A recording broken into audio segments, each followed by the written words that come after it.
Hello, everyone. It is Steph. We are continuing with slow productivity this quarter, and this month we're moving on to principle number 2, which is to work at a natural pace. So I'm going to tell you how Cal Newport defines that, okay?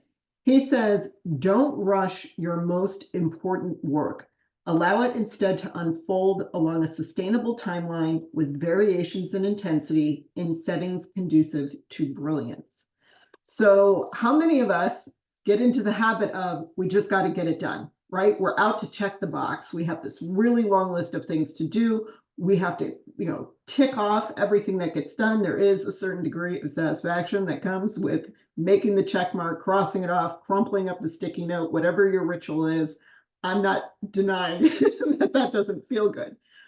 That's great for like low level, low hanging admin stuff that is important. It needs to be done, but it isn't that creative, like really soul searching work that requires some reflection and thought, and above all, intention.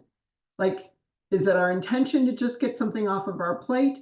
Or is it our intention to create something really interesting for our business or beneficial to our clients? So I'm going to show you one thing that I've been getting into the habit of doing just this year. I'm fast forwarding to the week of March 24th because that is the next time I have this on my schedule. Let me share my screen really quick.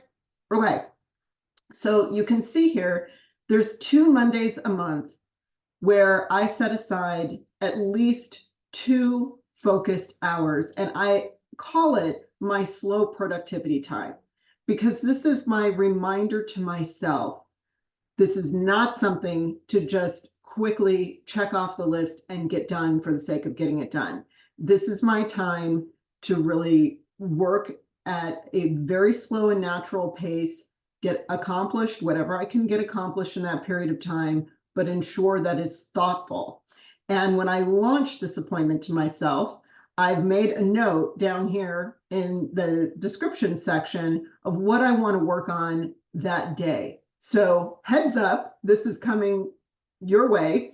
For all of my clients, I am working with ChatGPT on updating my RISE assessment. I want to pull it apart and make one version specifically for solopreneurs and one version specifically for companies that have employees.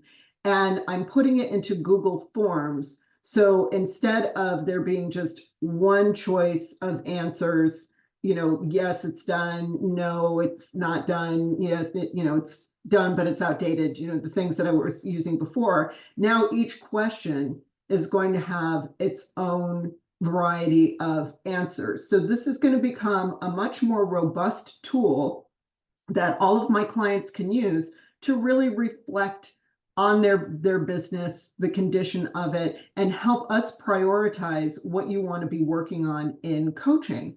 So this is going to be a really great coaching tool. It's an assessment that I've used with many clients, but I don't use it consistently with every client because I didn't think that it applied to some businesses and definitely more so to others. And this way, I'm creating a tool that I can use with all clients, regardless of how their business is structured. And I think it's going to make our meetings a lot more meaningful. So needless to say, this is something I don't want to rush.